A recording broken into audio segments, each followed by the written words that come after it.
UP और उत्तराखंड की खबरों के लिए एबीपी गंगा को सब्सक्राइब करें और बेल आइकन दबाएं। प्रदेश प्लस देख रहे हैं आप। आगे बढ़ेंगे लखनऊ से आ रही एक बड़ी खबर के साथ। बच्चों से यौन शोषण मामले से जुड़ी हुई है। सितंबर से सीबीआई इस मामले में विदेशी लिंक को ट्रेस कर रही थी। सितंबर महीने में पहली गिरफ्तारी हुई थी इस सारे मामले में। आरोपी नीरज यादव से आपत्तिजनक वीडियो बरामद हुए थे। नीरज यादव के पास से विदेशी लिंक के सबूत भी मिले थे और चित्रकूट से गिरफ्तार राम भवन भी इसी सिंडिकेट का हिस्सा है। दोनों डार्क नेट से भेज रहे थे बच्चों के यौन शोषण के वीडियो। फिलहाल गिरफ्तार राम भवन से सीबीआई टीम की पूछताछ चल रही है। मोहम्मद मोइन हमारे सहयोगी इस वक्त चित्रकूट से सीधा कनेक्ट हैं। मोइन, और विस्तार से बताइए इस मामले में जांच किस तरह से चल रही है और क्या तथ्य अभी तक सामने आए हैं?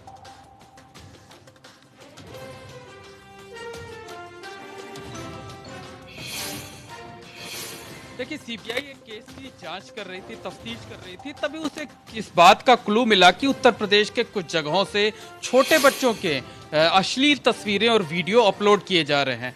पहली जो गिरफ्तारी की थी सीबीआई ने, वो उत्तर प्रदेश के सोनभद्र जिले के अनपरा इलाके से की थी। उसी क्लू के आधार पर उसको ये जानकारी मिली और कल जो है वो राम भवन, जो कि चित्रकूट जिले में सिंचाई विभाग के जूनियर इंजीनियर के पद पर तैनात हैं, उनकी गिरफ्तारी की गई। हालांकि सीबीआई के रडार पर राम भवन पिछले करीब 1 महीने से थे। सीबीआई टीम कई बार उनके घर पर छापेमारी कर चुकी थी, उनसे पूछताछ कर चुकी थी और कल फाइनली जो है सीबीआई ने उन्हें अरेस्ट कर लिया है। सीबीआई ने उसके पास से, राम भवन के पास से 8 लाख रुपए नगद बरामद किए हैं। इसके साथ साथ मोबाइल फोन, लैपटॉप, कुछ और डिवाइस ऐसी बरामद की है जिससे सीबीआई को इस बात के पुख्ता सबूत मिले हैं कि राम भवन ने तकरीबन 50 बच्चों का यौन उत्पीड़न किया, उनकी अश्लील तस्वीरें खींची, अश्लील वीडियो बनाए और उसके बाद जो है उन्हें वो ऊंची कीमत पर विदेशी वेबसाइटों को बेच देता था। तो इस वक्त हम मौजूद है चित्रकूट में सिंचाई विभाग के उसी दफ्तर में जहां पर राम भवन तैनात था। ये जो सामने का आप कमरा देख रहे हैं, ये जूनियर इंजीनियर कक्ष है और जो सामने का कमरा है जिस पर लिखा हुआ है पंचम उपखंड, यही चैम्बर है राम भवन का। यहीं पर राम भवन बैठा करता था और जो यहाँ दफ्तर के लोग हैं उनका ये कहना है कि राम भवन बेहद शांत स्वभाव का था, ज्यादा किसी से बातचीत नहीं करता था, ज्यादा किसी से मतलब नहीं रखता था, सिर्फ अपने काम से काम रखता था और उसके व्यवहार को देख करके, उससे बातचीत को देख करके, उसके रवैये को देख करके कभी इस तरह का एहसास नहीं हुआ कि एक जो शांत स्वभाव का शख्स है उसके पीछे इतना बड़ा शैतान छिपा हुआ है जिसने 1-2 नहीं बल्कि 50 से ज्यादा बच्चों की जिंदगियां वो बर्बाद कर दी हैं और सिर्फ पैसे की लालच में वो इस तरह के काम को अंजाम दे रहा था। कैमरे के सामने हमें जो उसके सहयोगी है वो बोलने को तैयार नहीं है, लेकिन उनका कहना है, वो हतप्रभ है, स्तब्ध है और उनका कहना है कि अगर उसने गलत किया है तो उसकी सजा उसे जरूर मिलनी चाहिए। बहरहाल सीबीआई की एक टीम बांदा जिले में है, एक टीम चित्रकूट जिले में है।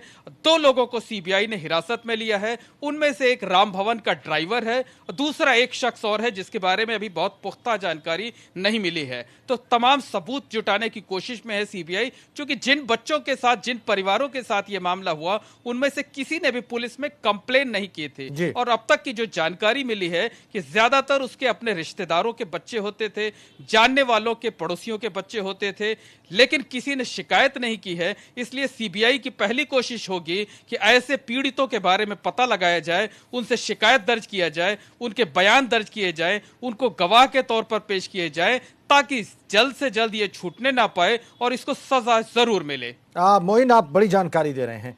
आप कह रहे हैं कि किसी ने शिकायत नहीं की है, लेकिन बड़े पैमाने पर, बड़ी मात्रा में ये सब हुआ है।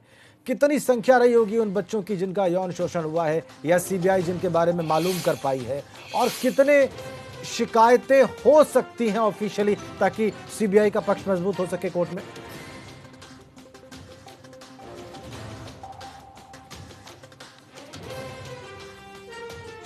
जी बिल्कुल, देखिए, जो जानकारी मिली है सूत्रों के जरिए कि राम भवन जब से नौकरी में आया, तकरीबन 12 साल के हो गए जो है, उसके बाद से इसने इस तरह के काम को अंजाम देना शुरू किया था और जो अब तक एक अनुमान है, अनुमान के मुताबिक 50 से ज्यादा बच्चों को इसने अपना शिकार बनाया था, इसने अपना निशाना बनाया था। 50 से ज्यादा बच्चों का यौन उत्पीड़न किया था, उनकी अश्लील तस्वीरें उतारी थी, वीडियो बनाया था और उनको बाद में वो विदेशों में अपलोड कर देता था ताकि लोकल लोगों को उसके बारे में ज्यादा जानकारी ना हो सके।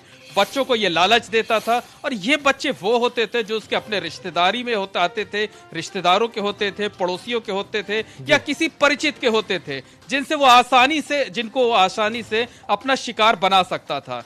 तो किसी ने अभी तक शिकायत दर्ज नहीं कराई है, और सीबीआई की पहली कोशिश यही है कि वो राम भवन से पूछताछ करके उन बच्चों के, उन पीड़ितों के बारे में पता लगाए, ताकि उनके परिवार वालों से शिकायत ली जा सके, और तब ताकि ये पुख्ता तौर पर ये केस बनाया जा सके, इसको कोर्ट के सामने पेश किया जा सके। बहुत शुक्रिया आपका मोहम्मद मोइन इन तमाम जानकारियों के लिए।